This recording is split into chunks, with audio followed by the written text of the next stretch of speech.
Morning అండి. So మొత్తానికి మీ పార్టీకి సంబంధించిన ఆవిర్భావ వేడుకలు ఘనంగా జరుగుతున్నాయి. ఇప్పటికే ఏర్పాట్లు కూడా బాగా చేస్తున్నారు. 14వ తేదీ, మరి 12వ తేదీ మీకంటే 2 రోజుల ముందు వైసీపీ ఆవిర్భవించింది. మరి వాళ్ళేమో యువత పోరు పేరుతోటి వాళ్ళు కార్యక్రమం నిర్వహిస్తున్నారు. మీరేమో జోష్ మీద ఉంటే వాళ్ళు మాత్రం డేలా పడిపోయినటువంటి పరిస్థితి. ఎలా చూడొచ్చు అంటారు? ప్యానెల్లోని పెద్దలకి, మీకు వీక్షకులకి నమస్కారం సార్. కార్యకర్తలు అండ్ మరణము, ఈ రెండు అంశాల మీద గౌరవం అనేది ఉన్నవాళ్ళు ఎవరైనా సరే వాళ్ళ కుటుంబాల యొక్క బాధ్యత తీసుకుంటారు. కానీ ఒక మరణం జరిగితే అన్ఎక్స్పెక్టెడ్ గా ఒక వ్యక్తి మరణిస్తే కుటుంబంలో, దాని తర్వాత ఆ కుటుంబంలో ఎలాంటి బాధ్యతలు ఉంటాయి, వాళ్ళ కుటుంబం ఎలా రోడ్డున పడిద్ది, వీటన్నింటినీ కూడా ఫస్ట్ ఆలోచించగలిగేటువంటి నాయకత్వం అయితే 100%.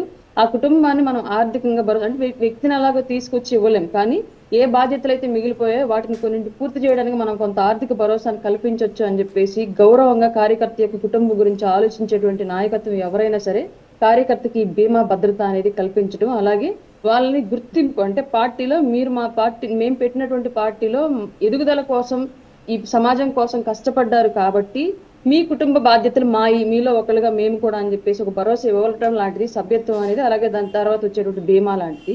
అట్లాంటి బాధ్యతలు తెలిసినటువంటి వ్యక్తి, మరణం పట్ల అంత గౌరవం కలిగినటువంటి వ్యక్తులుగా ఉన్న నాయకులు ఎవరైనా సరే ఇట్లాంటి చర్యలు చేపడతారు. అందులో భాగంగానే ఇటువైపు జనసేన నుంచి కానివ్వండి, అటువైపు టీడీపీ నుంచి కానివ్వండి, మరి ఇతర పార్టీలైనా సరే సభ్యత్వాలు నమోదు, దాని ద్వారా సభ్యత్వం ద్వారా బీమా అనేది కల్పించడం అనేది జరుగుతూ ఉంది.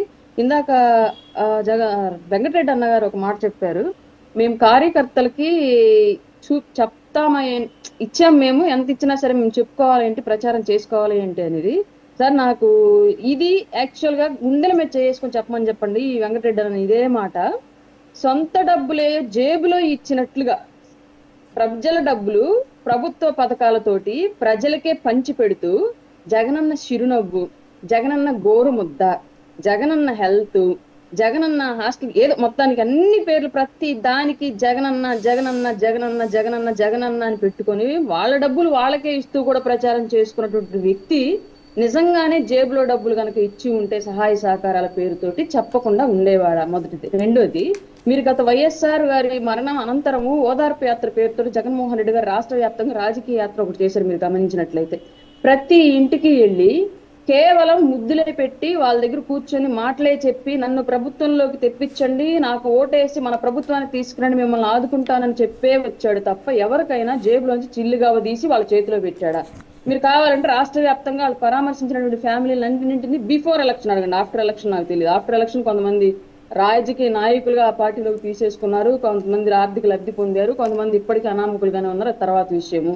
ఇంకోటి, ఈలో ప్రభుత్వం వచ్చిన తర్వాత సార్ నేను చెప్పేది ఏంటంటే క్లియర్ గా నేను ఎస్సీ కమ్యూనిటీస్ నుంచి ఉన్నాను కాబట్టి మా కమ్యూనిటీస్ నుంచి ఎక్కువ మంది వైసీపీకి పనిచేశారు. అప్పట్లో చేసిన వాళ్ళందరూ కూడా నా చుట్టుపక్కల బంధువర్గంలో కూడా ఉన్నారు కాబట్టి నేను క్లియర్ గా చెప్తున్నాను ఈ విషయాన్ని. అంతకు ముందు టీడీపీ ప్రభుత్వం ఉన్నప్పుడు మా ఫ్యామిలీస్ లో ఎవరైనా మరణిస్తే అప్పుడు బీమా పేరుతోటి కేంద్రం ఇచ్చేటువంటి అమౌంట్ కొంత 5 lakhs అమౌంట్ వచ్చేస్తారు అన్ఎక్స్పెక్టెడ్ డెత్ ఏదైనా జరిగితే. కానీ దౌర్భాగ్యం ఏంటంటే వైసీపీ వచ్చిన తర్వాత కేంద్రం ఇచ్చినటువంటి ఆ బీమా డబ్బులు కొంత రాష్ట్ర ప్రభుత్వం, కేంద్ర ప్రభుత్వం సగం సగంగా ఇచ్చేవాయి అమౌంట్లు. కానీ తర్వాత వైసీపీ వచ్చిన తర్వాత కేంద్రం ఇచ్చినటువంటి ఫస్ట్ ఫండ్స్ దేనికి ట్రాన్స్ఫర్ చేశారో లెక్కలు చెప్పక తదుపరి కేంద్రం అనేది అమౌంట్స్ రిలీజ్ చేయాలి మళ్ళీ పూర్తిగా. టీడీపీ టైంలో అది ఏ పేరుతో వచ్చారంటే చంద్రన్న బీమా అనే పేరుతో వచ్చేది. 100% 5 lakhs అమౌంట్ వచ్చేది. అందులో నాకు కొంతమంది బంధువులు చనిపోయినప్పుడు కొంతమందికి వచ్చింది. తర్వాత వైసీపీ టైంలో చనిపోయిన బంధువులకు రూపాయి రాలేదు సార్, ఎందుకంటే ఆ పథకం లేదు, ఇప్పుడు డబ్బులు లేవు, నిధులు లేవు, ఆ పథకం కింద ఉన్నటువంటి శాఖలో నిధులు లేవు కాబట్టి ఇవ్వలేమని చెప్పేసి చేతులు ఎత్తేశారు అధికారులు.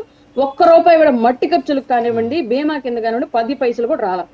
ఇంకొకటి, ఇందాక ఆయన అన్నారు మా పార్టీలో మేము బీమా ఏమి ఇచ్చుకోవాలి, ఎవరికి డబ్బులు ఇచ్చుకోవాలి, మేము ఏం చేయాలి అని చెప్పేసి మీకు చెప్పాలా, మీరు చెప్తే మేము వినాలా అని చెప్పేసి మా పార్టీ గురించి కూడా మీరు డిసైడ్ చేస్తారని చెప్పేసి మాట్లాడిన వెంకటరెడ్డి అన్న, ఎలక్షన్కు ముందంతా ఏ పార్టీ ఎలా రావాలి, ఏ కంటెస్టెంట్ ఎక్కడి నుంచి పోటీ చేయాలి, ఎక్కడి నుంచి ప్రచారం చేయాలి, ఇవన్నీ కూడా పక్క పార్టీల గురించే కదా నిరంతరం 5 ఏళ్ల పాటు మాట్లాడారు. ఇప్పుడు కూడా అదే మాట్లాడుతున్నారు కదా, మీరు సింగిల్ గా రండి, మీరు పొత్తులో లేకుండా రండి, మీరు అక్కడి నుంచి పోటీ చేయండి, మీరు వీళ్ళకి టికెట్ ఇవ్వండి, ఇవన్నీ మాటలు మీరే మాట్లాడారు దారుణంగా. మరి పక్క పార్టీల వాళ్ళ గురించి డిసైడ్ చేసేటువంటి రైట్ మీకుంది అనుకున్నప్పుడు మీ పార్టీలో ఉన్నటువంటి సాధారణంగా మాతో పాటు తిరుగుతున్నటువంటి మా బంధువులో లేదంటే మా చుట్టుపక్కల వాళ్ళు వీళ్ళందరి యొక్క భవిష్యత్తు గురించి పట్టించుకోవాల్సిన బాధ్యత మీకుంది అని తెలియచెప్పడం తప్పులేదనేది మా భావన. ఇంకొకటి, ఆవిర్భావ దినోత్సవం మేము జరుపుకోవాలా, ఇప్పుడు జరుపుతున్నాము ఏదో యువత పోరాట సమితితోటి. అసలు పార్టీ ఎవరిది, ఎవరు స్థాపించారు, ఏ రోజు స్థాపించారు? ఇప్పుడు జనసేన పార్టీ పవన్ కళ్యాణ్ గారు స్థాపించారు కాబట్టి ఏ రోజు స్థాపించారు, ఒక డేటు, ఒక మర్యాద, ఒక గౌరవం ఉంది, దానికి ఒక హిస్టరీ ఉంది కాబట్టి మేము ఆవిర్భావ దినోత్సవం గౌరవంగా కాలు ఎగరేసి జరుపుకుంటున్నాం. అసలు వైసీపీ పార్టీ ఎవరిది, స్థాపించింది ఎవరు, ఎవరి దగ్గర నుంచి జగన్మోహన్ రెడ్డి గారు తీసుకున్నారు, ఏ రోజు అతను స్థాపించాడని చెప్పేసి వీళ్ళు ఆవిర్భావ దినోత్సవం జరుపుకుంటారు?